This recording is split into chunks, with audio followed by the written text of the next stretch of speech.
gente, tudo bem? Vamos falar com história agora?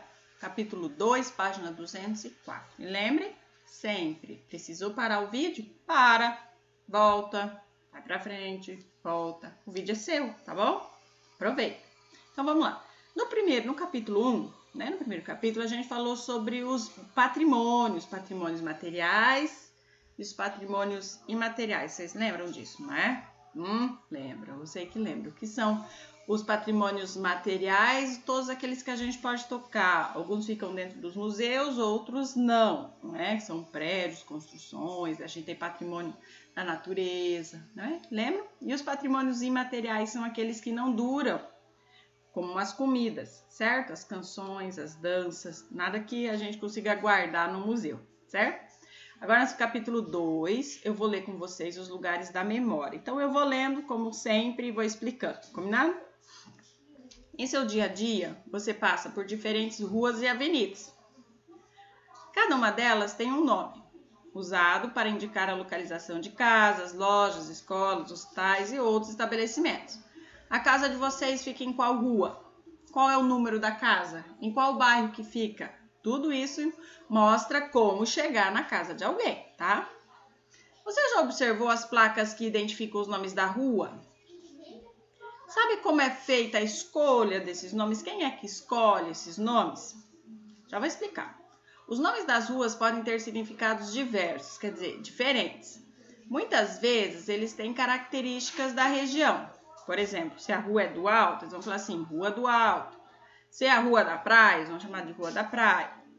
Em outros casos, eles têm os nomes em homenagem a algumas pessoas, ou alguns países, ou acontecimentos que aconteceram na história, né? Aqui nós temos o nome de um monte de poeta, um monte de político. Nós temos bairros que, por exemplo, o bairro da escola, né? Que é o Jardim Itália, ele tem o nome de algumas regiões da Itália. Aqui perto, a gente tem, perto da minha casa, tem o Jardim Alemanha, daí na Alemanha ele tem o nome de alguns países, de alguns nomes, de estados ou pessoas de lá. Ó, aqui, por exemplo, essa placa não é de Palotina, mas ele tem, ó, Rua 7 de Setembro, homenagem à data que foi proclamada a independência do Brasil em 1822.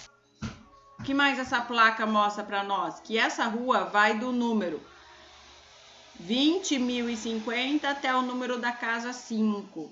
Então, por exemplo, tem uma rua comprida. Começa com a casa número 5, 6, 7, 8, 9, 10, 11, 12, 13, 14, 15. Eu não vou contar até 20.050, mas ela vai até 20.050. As nossas placas, eu não tenho certeza se as placas de Palotina mostram os números das casas que tem nessa rua, tá? Mas é assim que uma placa oficial deve ser, ok? Então, vou descer mais um pouquinho aqui. Marcos históricos e os lugares da memória. No capítulo anterior, você viu os patrimônios culturais que fazem parte da nossa história, da vida e da identidade do cidadão. Além dos patrimônios culturais, existem monumentos, estátuas, né, para lembrar marcos históricos. O que são marcos históricos? Coisa que aconteceu na nossa história, momentos que se passaram aqui que são muito importantes para a formação da nossa população, da população brasileira. Ó, então a gente tem, na maioria das vezes, elas ficam à mostra em praças, em parquinhos. Olha, por exemplo, essa igreja aqui. Isso aqui. Se vocês olharem isso aqui numa cidade, vocês iam saber o que é? Não, porque a gente também não tem obrigação de saber tudo. Mas agora que a gente vai estudar, vocês vão poder saber. Se vocês forem passear por lá, vão poder explicar para o pai ou para a mãe.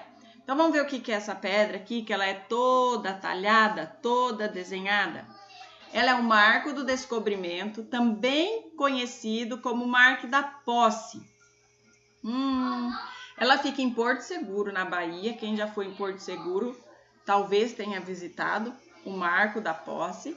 Esse monumento foi trazido pelos portugueses quando eles descobriram o Brasil, mas eles trouxeram em 1506 para confirmar que o Brasil era um território deles, em que eles estavam. Então, se esse marco aí estava aqui, era porque essa terra tinha dono, que era Portugal.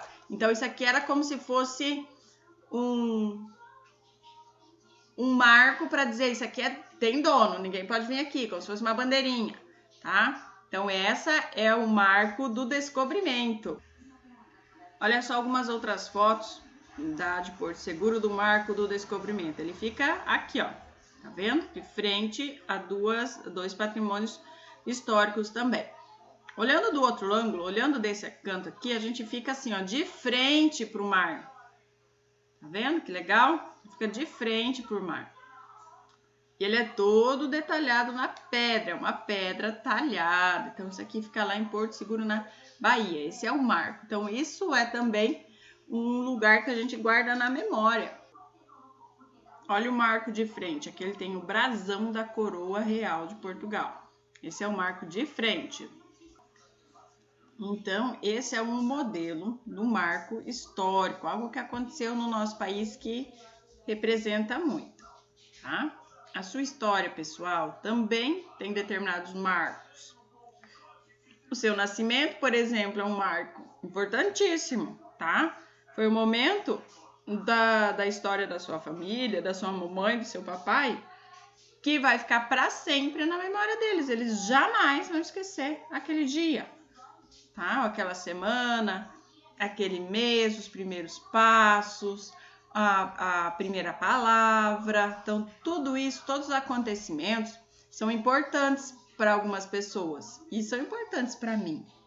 Eu lembro muita coisa das crianças, também lembro muita coisa de gente querida. Então, essas palavras lembram, fazem com que a gente tenha marcas, tá? Como esse marco histórico, a gente também tem marcas. Vocês têm marcas de amigos, de viagens que vocês fizeram, de dias que vocês estão em casa com o pai e com a mamãe, de comida que a mamãe gosta, de um cheiro, né? Às vezes a gente...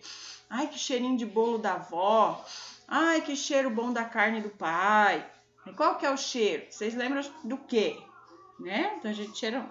O nosso olfato aí tem diversos cheiros. A gente também escuta sons que fazem a gente lembrar, que mexem com a nossa memória.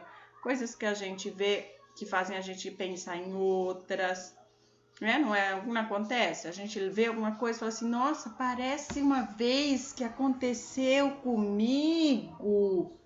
Eu sei que vocês falam isso em sala. Nossa, prof, eu lembrei agora de uma coisa.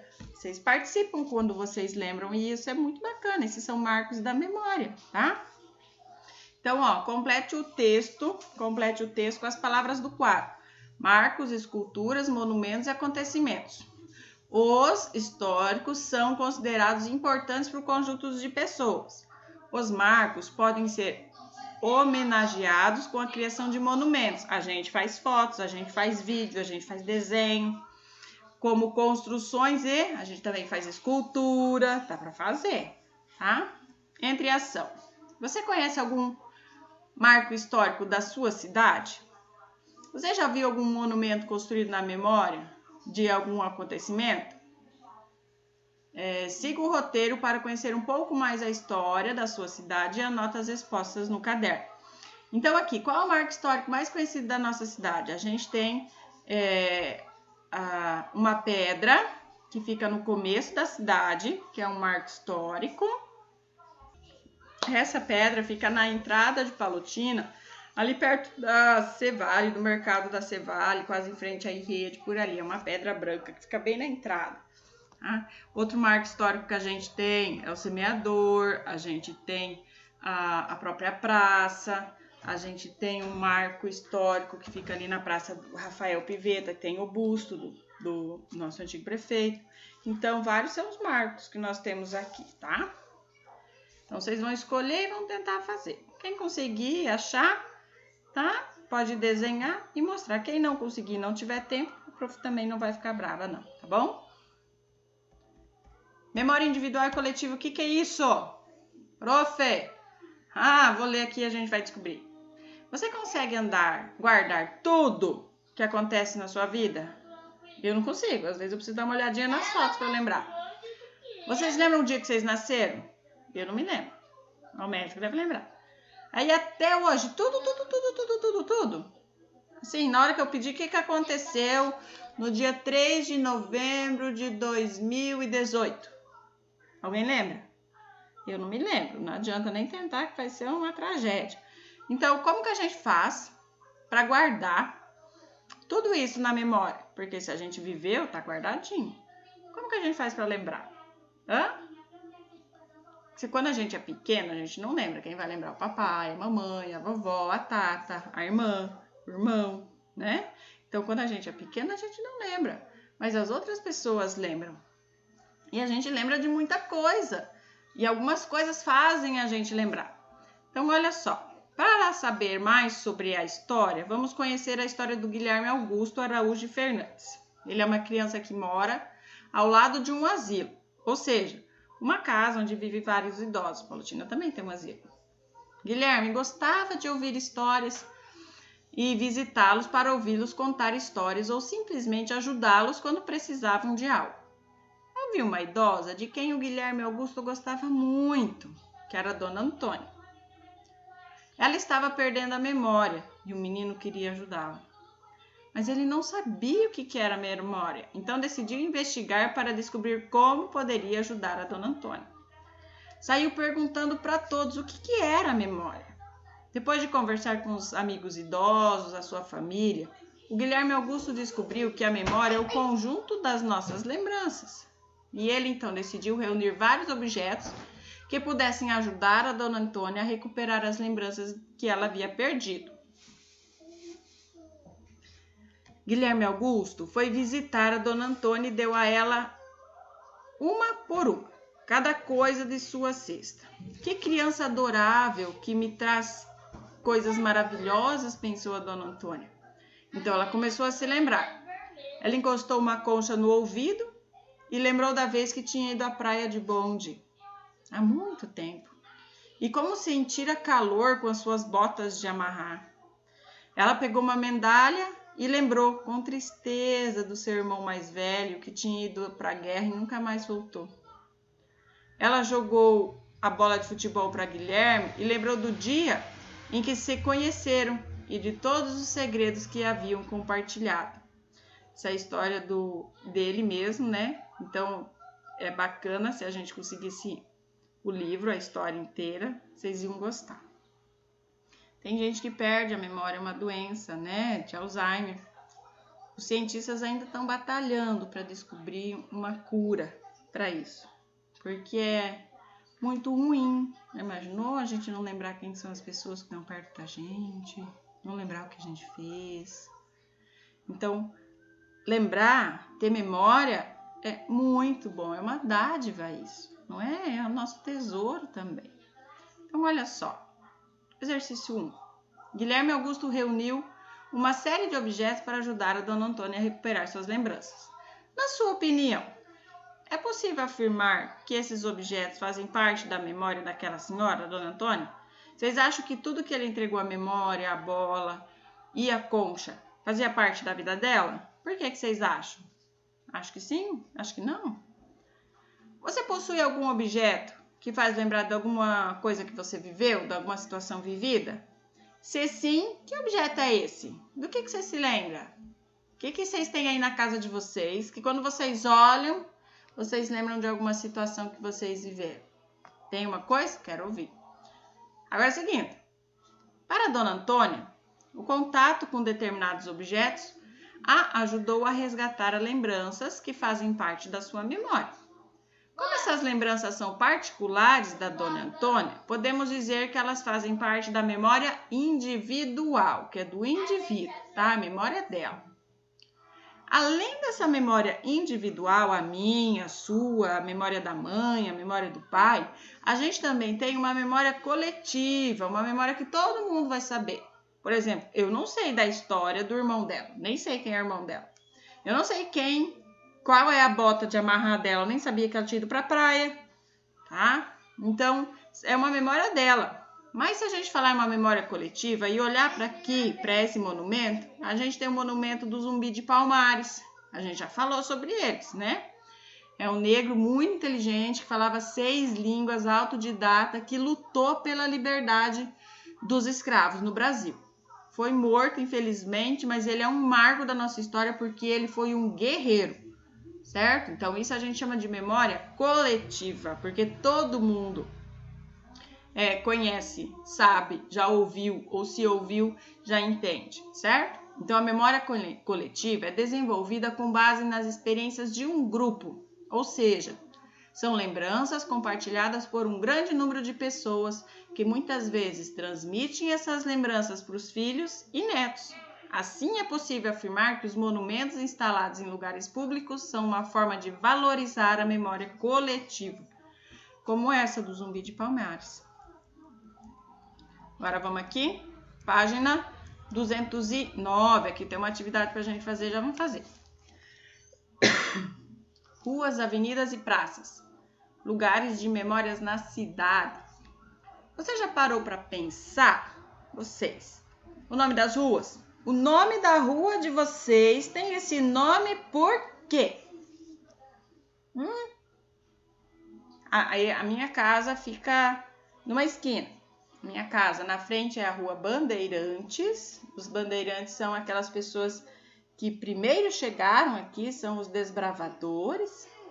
E a outra rua aqui é a Martinho Nava, que era um senhor aqui da rua, né? O dono da chácara, que aqui era um sítio. Então, o dono desse sítio era o Martinho Nava. Então, quando virou lotes para que as pessoas pudessem comprar casa, essa rua ficou o nome do dono do sítio. Então, é uma memória. Tá? Então, cada rua tem um marco. Às vezes, ela é uma história maior, né? Que é uma dos bandeirantes, 7 de setembro. Ou uma menor, uma memória da cidade, ok? A rua mais antiga do Brasil é de 1549. Ela fica em Salvador, na Bahia, no centro histórico da cidade. E a rua é declarada patrimônio cultural. Nós já vimos, a gente já havia mostrado a foto dela. Alguém fez um desenho muito bacana dessa rua. Quem foi?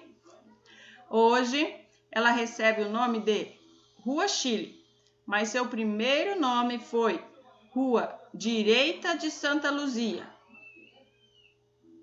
Mas são nomes, né? E é bonito. A Direita de Santa Luzia. Para saber mais, leia o depoimento da jornalista Gabriela Rossi, que estudou história dessa rua. Então vamos descobrir. Vou baixar aqui. O primeiro nome foi dado porque a cidade era murada e tinha 2 portas. Uma delas era a Porta de Santa Luzia. Como ficava próxima, a rua ganhou esse nome. Conforme a cidade foi crescendo, ali virou o centro do governo, o centro político do Brasil colonial. O comércio foi se desenvolvendo no local com a instalação de hotéis, lanchonetes, sorveterias, farmácias e um monte de produto importado. Com isso, a rua ganhou outro nome, Rua Direita dos Mercadores, pela vocação comercial. Depois, na época do Império, também ganhou o nome da Rua Direita do Palácio, porque ali ficava a sede do governo. Eram 2 ruas, a da esquerda e a da direita, e essa era a Rua da Direita. Então, por isso que ela era a Rua Direita de Santa Luzia, Rua Direita dos Mercadores, Rua Direita do Palácio. Quando abriu, não tinha mais Rua Direita. Daí eles resolveram colocar Rua Chile, certo? Aqui, ó, Rua Chile, em Salvador. Lá no fundo, seguir essa rua, a gente consegue chegar no Pelourinho. Aqui, ó. Segundo a historiadora, a Rua Chile sempre foi a rua de experimentos urbanos. Lá teve a primeira linha de bonde, a primeira escada rolante, os primeiros postes de iluminação a gás, o primeiro hotel, que foi o Hotel Chile. Por isso, atraiu atividade comercial. Era um lugar de comércio de produtos mais finos, chiques, assim, e não de produtos populares, baratos, tá? Quem queria comprar o mais popular tinha que ir para a Baixa dos Sapateiros. Lembra da Rua Alta e a Rua Baixa? Em 1902, a Direita de Santa Luzia mudou para o nome de Rua Chile em homenagem à esquadra chilena que passava pelo Brasil naquela época. E também tinha o hotel, então acabou acho que juntando os 2 termos aí.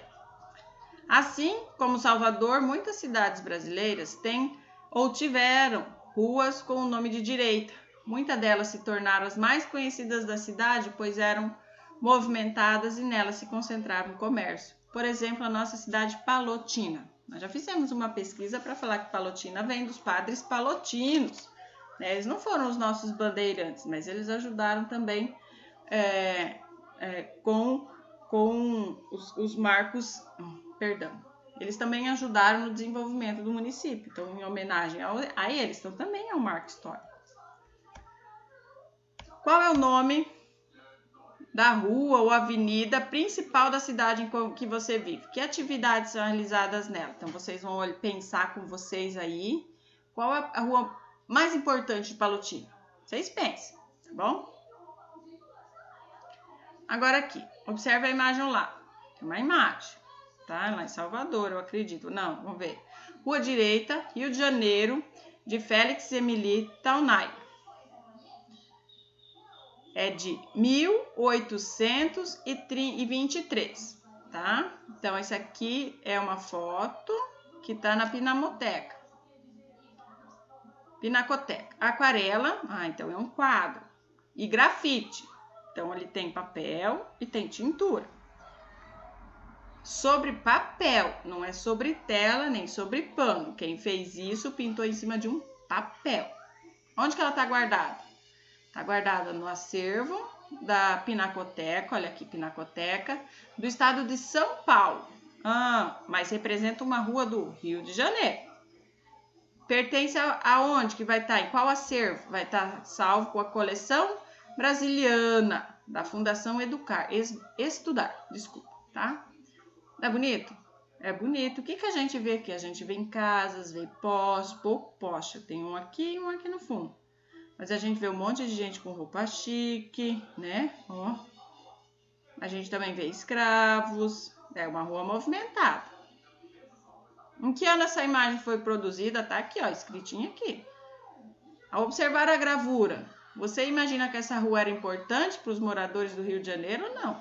Parece que faz comércio, né? Os escravos indo para lá e para cá, as mulheres para lá e para cá. Vocês acham que não? Que sim. Olha, as ruas movimentadas geralmente são importantes. Você imagina por que essas ruas eram chamadas de direita? As cidades portuguesas normalmente eram cercadas por muralhas, construídas para proteger os cidadãos de possíveis invasores. E nessa época em que era comum que exércitos de outros lugares invadissem cidades, para entrar e sair da cidade era preciso passar por 2 portões. Assim, as vias que ficavam à direita desse portão costumavam receber o nome de direita. E eram vias importantes, pois davam acesso à cidade. Quando os portugueses vieram para o Brasil, trouxe a tradição também de nomear as ruas dessa forma. Os motivos que influenciaram a escolha das ruas, avenidas e praças também mudaram com o tempo.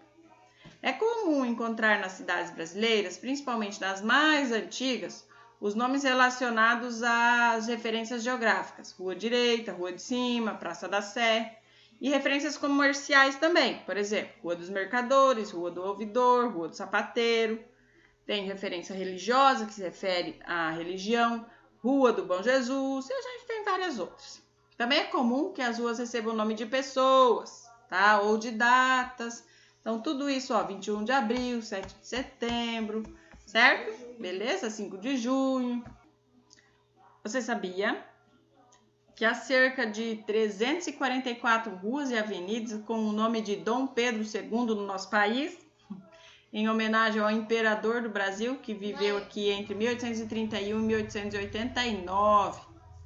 Dom Pedro perdeu a mãe quando ele tinha 1 ano, e seu pai voltou para Portugal para governar o país quando ele tinha 6 anos, então ele ficou sozinho por um bom tempo. Durante a infância, Pedro foi preparado para ser imperador. Aos 15 anos, ele assumiu o governo do Brasil, tornando-se o primeiro imperador nascido em terras brasileiras. Esse é o nosso Dom Pedro. Página 212, exercício 3, está lá. O gráfico a seguir mostra o nome das ruas mais comuns para lugares como avenidas, ruas, praças públicas. Então, vamos ver. Tiradentes, 657 praças ou lugares públicos. Getúlio Vargas, que foi um presidente. Tiradentes, que ele foi um defensor é da liberdade de compra, de comércio, lá de Minas Gerais. Getúlio Vargas, que foi um presidente. Santos Dumont, que foi inventor do avião. Duque de Caxias, Castro Alves, escritor. Rui Barbosa, que foi escritor e político. Princesa Isabel, que assinou a libertação dos escravos. Tancredo Neves, também foi um presidente. Castelo Branco foi presidente. Juscelino Kubitschek foi presidente. Dom Pedro II foi nosso imperador. Ó, quantos nomes espalhados pelo Brasil. Qual personagem da história aparece com mais nome de ruas? Aí vocês veem no gráfico aqui, olha. Qual é o que tem mais? Tiradentes. Algum lugar com um desses nomes na cidade que você vive? Vocês conhecem alguma dessas aqui? Será que tem? Vamos ter que fazer uma pesquisa. O que há de comum na maioria dos nomes que você observou? Nome de rua? É nome de bicho? É data? É dia de aniversário? É o nome da mãe?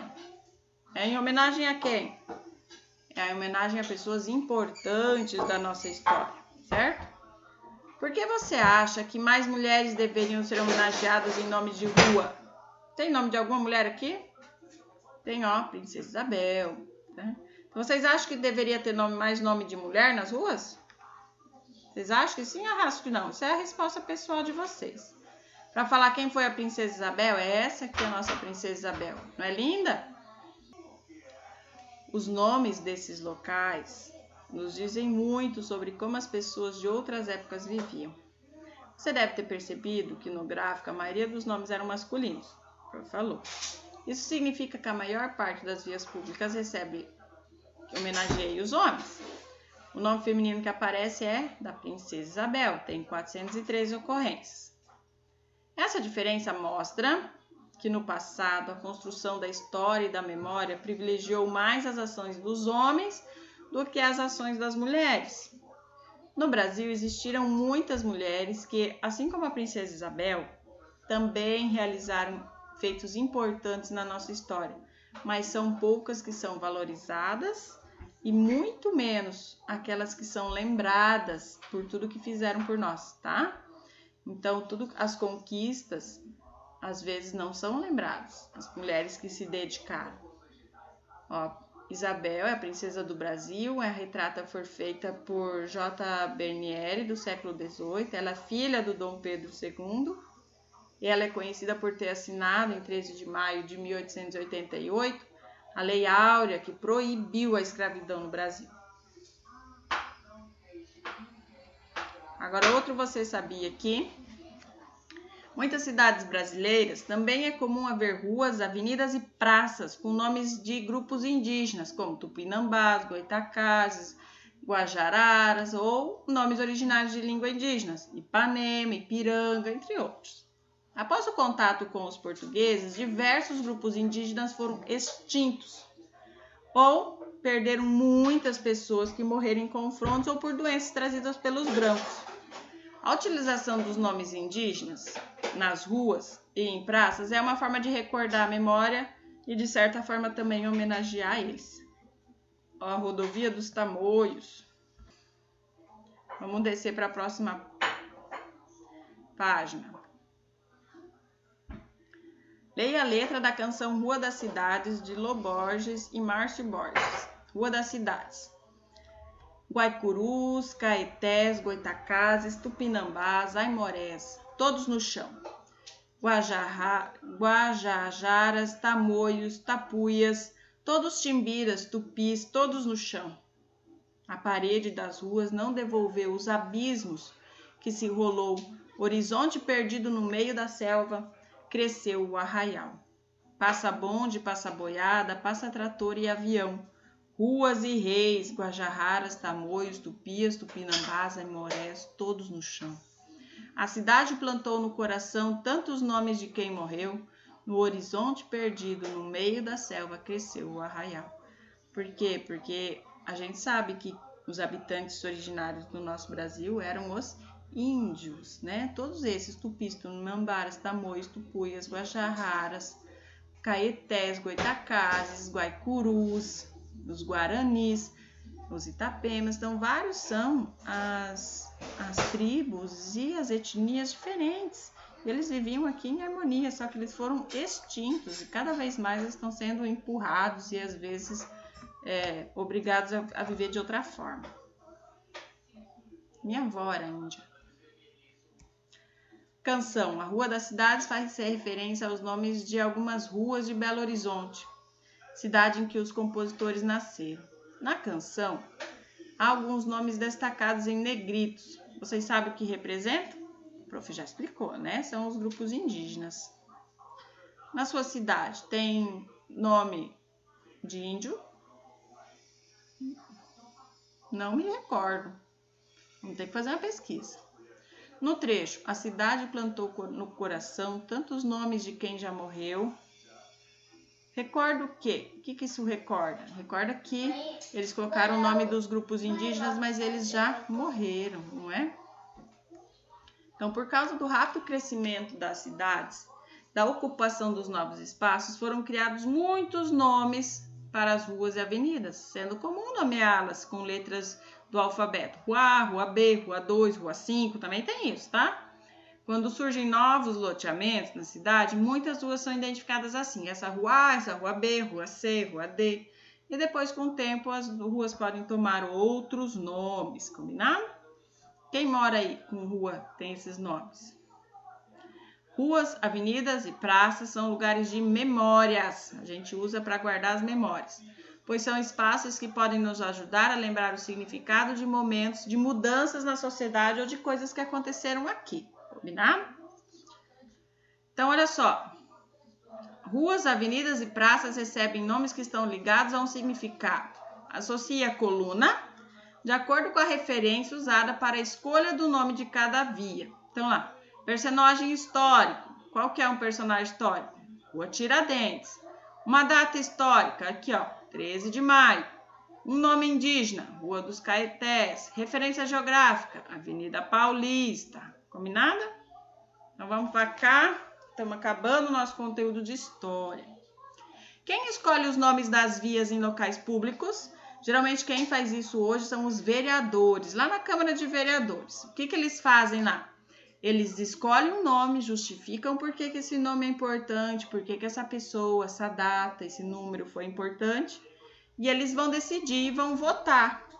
Se todo mundo concordar, aquela rua, essa ou todas elas são decididas por lá, então eles vão nomear e vai lá para o mapa o nome da rua que eles decidiram, certo? No Rio de Janeiro tem uma rua, deixa eu só desligar um negocinho aqui, gente, só um pouquinho. Tá, então vou continuar aqui. Essa rua do Ouvidor não tinha esse nome. Ela era chamada de Desvio do Mar, mas ela mudou de nome em 1870. Por quê? Porque nessa rua veio morar um oficial da justiça, que se chamava Francisco Bercó da Silveira. Esse oficial da justiça, ele era responsável por resolver várias situações. Então, ele tinha que escutar muito as histórias para poder decidir o que fazer. Então, como ele era um ouvidor, ele tinha que ficar ouvindo muitas histórias, eles começaram a chamar o nome dessa rua. Vai lá na Rua do Ouvidor, lá. Onde é que eu vou? Ah, lá naquela Rua do Ouvidor. Sabe na Rua do Ouvidor, onde mora o ouvidor? Então, ficou tão comum que o governo resolveu mudar para a Rua do Ouvidor. Mas depois, mais para frente, a Rua do Ouvidor mudou para o nome de Moreira César também, tá? Que era um soldado brasileiro. Obrigada, filha. Então, mesmo assim, a população demorou para mudar de nome e chamou de Rua do Ouvidor até 1916, tá? Essa foi ainda uma das principais ruas do Rio de Janeiro, porque ela tinha lojas de roupa, tinha comércio, tinha café, tinha cabeleireiro, tinha perfumista, tá? Ela é muito parecida com algumas ruas de Paris, então as pessoas adoravam ser um pouco chique também, né? Então, era uma rua famosa. Ela aparece em vários livros de literatura, de Queiroz, aparece no Raul de Pompeia, tá? Machado de Assis, então bastante escritores que usaram essa rua para para escrever suas histórias. Aqui tem o entre ação que vocês vão fazer, tá? A 3 não. E agora vamos para 219. Museus e arquivos como lugares da memória da cidade, tá? A gente tem Museu Palotina? Nós temos um. Fica lá no lago. Às vezes ele vai mudando o acervo e a gente pode sempre visitar o arquivo, os arquivos que ele apresenta pra gente. Então, nós já falamos sobre museus e sabemos que eles são dedicados a preservar a nossa história. Então, eles guardam lá diversos objetos de tempos antigos, de épocas diferentes. Tem móvel, tem instrumentos de trabalho, alguns que nós já falamos esses dias, tem ossadas de dinossauros, de escavações, tem a primeira pedra escrita. Então, a gente tem museu para tudo, documentos importantes, tudo se guarda em um museu. Os objetos que ficam guardados dentro do museu são chamados de acervo, ok? Alguns acervos estão limitados à visitação, alguns são livres, a gente pode visitar em qualquer momento. Alguns só quando partem em viagens. Então, eles vão um tempo no museu, vão para outro museu, vão para outro museu, vão para outro museu, não ficam fixos. Alguns são fixos em alguns museus, né? Por exemplo, o Museu Histórico, eu vou falar do Museu de História Natural de Londres, por exemplo, várias coisas são específicas de lá e não sai. Do Louvre, que é o Museu de Paris, que fica guardada a Mona Lisa, ou algumas múmias do Egito não saem de lá. A Porta do Inferno fica paradinha lá, elas não saem.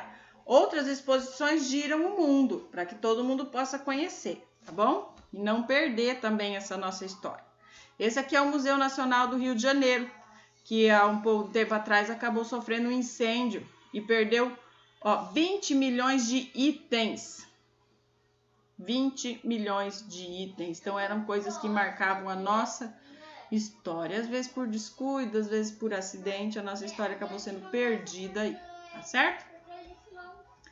No Brasil, existem muitos arquivos e muitos museus. O mais antigo é esse, né? Fundado em 1818, que é o Museu Real, que é esse dali, ó, da foto. Ele foi instalado no primeiro, que era um palácio de São Cristóvão, que foi tombado como patrimônio cultural em 38 e serviu de residência para a família real. Significa que o rei e a rainha do Brasil viviam aí, certo? E mudou de nome depois, quando eles saíram, passou a servir como museu. Outro importante é o Museu Paulista, na cidade de São Paulo. Ó, esse aqui era o palácio, que o rei e a rainha moravam. Esse aqui da foto é o Museu Paulista, tá? Que foi inaugurado em 1895 como Museu de História Natural. A partir do centenário da independência de 1922, que aconteceu muita coisa em 1922, ele passou a se dedicar à história do Brasil. O que o Brasil passou em 100 anos, nossa, de independência, desde que gritou-se às margens do Ipiranga, independência ou morte, em 1822. Agora, em 1922, o que passou nesses 100 anos? Então, o museu passou a se dedicar a pesquisar e a encontrar objetos de referência à nossa história. É lindo, não é? Você imaginou morar aqui? Eu ia gostar. É conhecido como Museu do Ipiranga. É um museu bacana. Se um dia vocês tiverem oportunidade de ir visitar, eu recomendo essa visita. Ele é lindo só de ver. Ficar sentado na muretinha aqui e ficar olhando para ele é magnífico. A gente tem outros, né? A gente tem o Museu da Borracha, fica no Acre, é um pouco difícil de a gente visitar, mas nada é impossível. O Museu dos Povos Indígenas, que fica no Amapá. O Memorial JK, que fica no distrito de Brasília, né? Fica em Brasília, no Distrito Federal. Nós temos o Museu da Casa Guimarães Rosa, que fica em Minas Gerais. O Museu do Tropeiro, que fica em Castro. A gente tem o Museu Paraense Emílio Goetti, que fica no Pará. E a gente tem vários outros museus que vale a pena pesquisar. Agora a gente tem a possibilidade de fazer uma visita virtual por alguns museus. estão liberando a visita virtual pelos esses espaços históricos. Então, o que a prof vai fazer? Eu vou procurar esses links e vou mandar para vocês, tá bom? Então, aqui. Na sua cidade, tem algum museu? Tem. O que estão guardando nele? As coisas históricas da nossa cidade. Você já visitou? Quem já visitou, sim. Quem não visitou, não. E a memória dos cidadãos? Será que aqui em Palotina os cidadãos têm memória? Eu visitei o nosso primeiro prefeito. Ah, Jesus. Vou mostrar a foto dele aí, se eu conseguir mostrar para vocês. Quando a prof trabalhou como repórter, eu trabalhei, fazia reportagens no jornal do município e fiz uma entrevista com ele. Foi muito bacana, ele contou muita coisa sobre como era. Se vocês conversarem com os mais velhos, eles vão contar para vocês o que tinha em Palotina, como que eram as ruas. Será que todas já eram de asfalto? Será que tinha tanta rua assim, tanta casa assim? Acho que não, né? Eu acho que era mata fechada, as casinhas de madeira.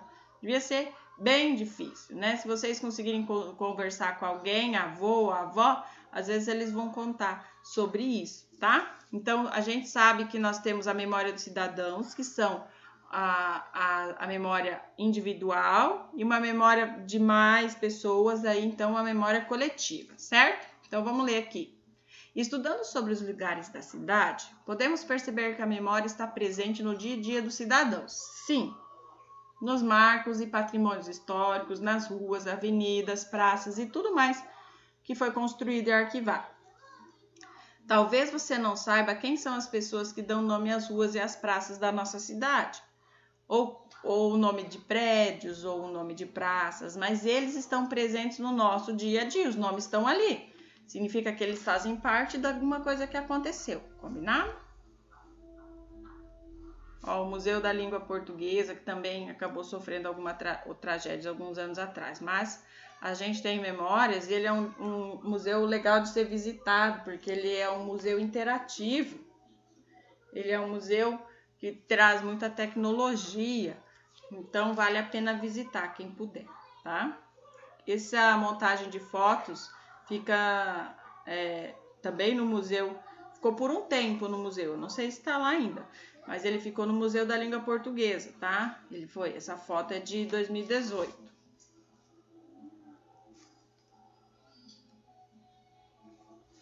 Na trilha do tempo, as ruas também são lugares de memória das cidades. Você conheceu a história da Rua Direita, lá em Salvador, na Rua do Chile? Leia um relato sobre essa rua. Então, vou ler para vocês, tá bom?